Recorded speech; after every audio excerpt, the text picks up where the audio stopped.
If you have an iPad, there's a good chance you're not using it to its full potential. Regardless if you have the iPad mini, the Pro, or the Air, I'm most amazed on how many people I talk to who have an iPad but are unaware about these amazing features that it has. So in this video, I'm going to go ahead and share with you a handful of my favorite features and tips and tricks that every iPad owner needs to know. And of course, timestamps to everything will be in the description down below for your pleasure. Let's quickly start off with number one, and that is each corner has a unique functionality. We should all be familiar. The top right will bring us control center. Top left will take us to our lock screen, as well as our notifications. But lower left, if you do this, it will actually take a screenshot. And as an added bonus, if you use scribbles and we select like an ink marker and we use like red or something more obvious on the screen, if you doodle like a straight line and you hold it, it's automatically going to straight, a star, long hold, it'll create a star, square, square, long stick and hold it midway, he'll create like an arrow, a circle.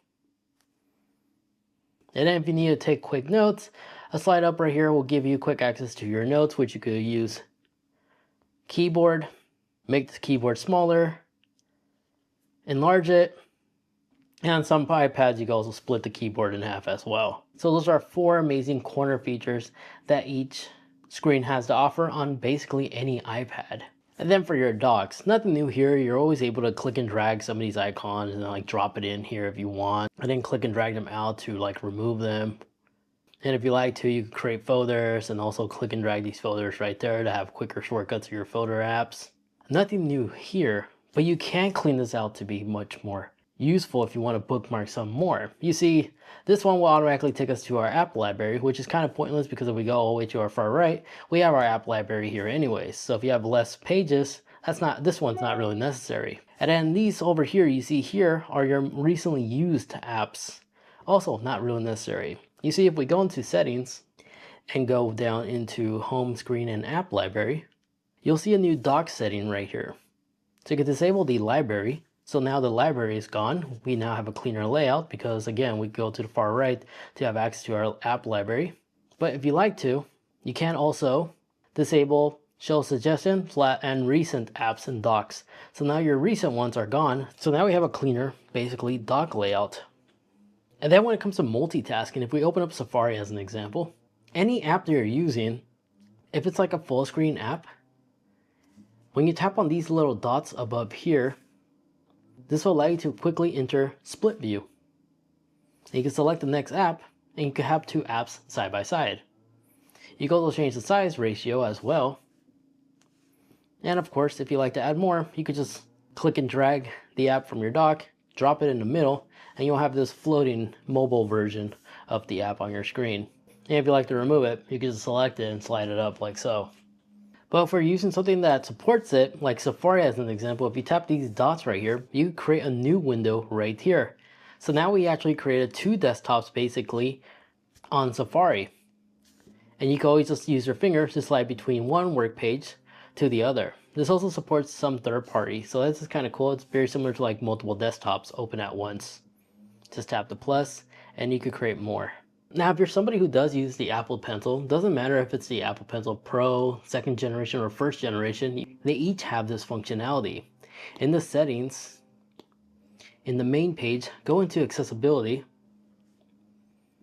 tap on hover text, and go ahead and turn this on. So with hover text selected, whatever the Apple Pencil is highlighting or hovering over, it will show it to you right there. This is super useful when using programs that are so small, in fact, that you may find this to be a useful, powerful tool when it comes to navigating certain things. As you see, it literally hovers over everything and highlights it for me. And if you like to move this square around, you can, because it's still in the hover text section in the accessibility and display mode. I have it set to top. You can set it to the bottom or inline of the screen. And then if we switch to our finger, the text hovering doesn't appear.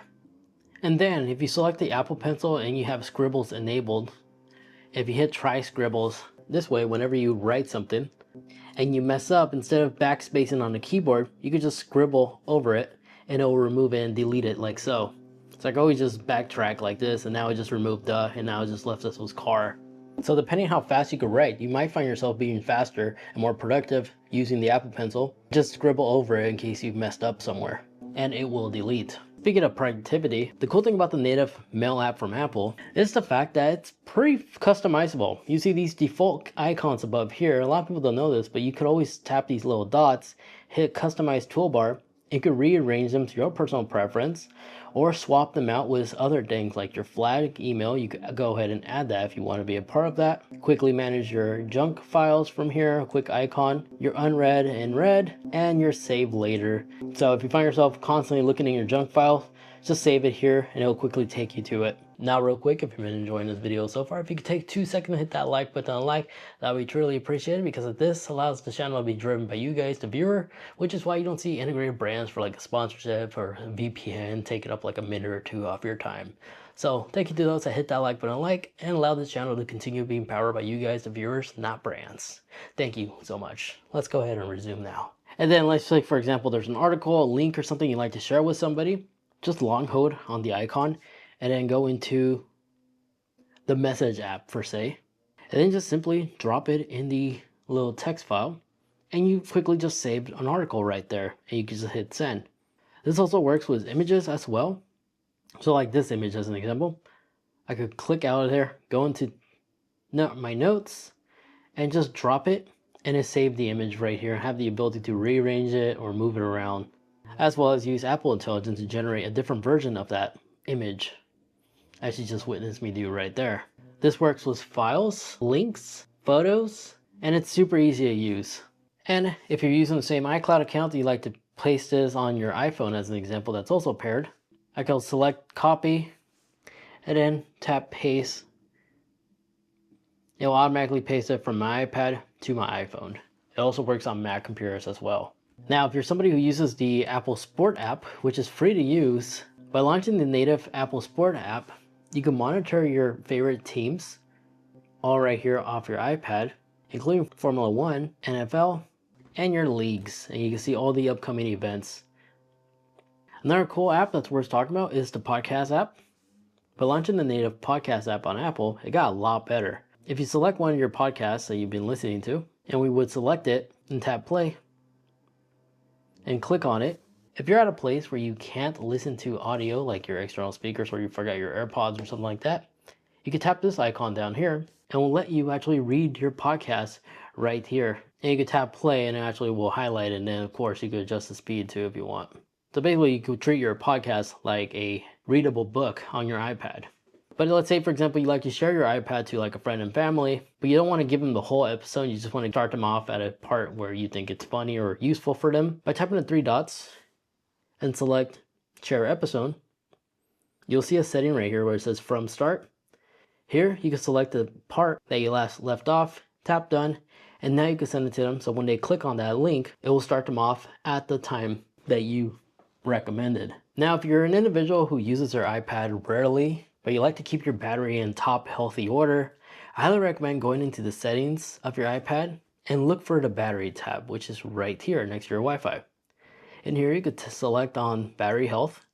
It'll show you right there the battery capacity, which is kind of impressive, along with your cycle count. But I highly recommend double checking and making sure you've selected the 80% limit. This is the reason why my iPad Pro is still on 100%, even though I don't often use it compared to my iPad mini.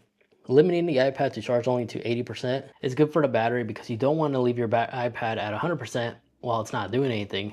It's known to reduce the battery overall longevity. By having this enabled, we'll make sure your iPad is always at a tip-top shape in terms of battery health. So definitely make sure you have this enabled. And then if there's an app that you see that it's not on the Apple App Store, don't panic.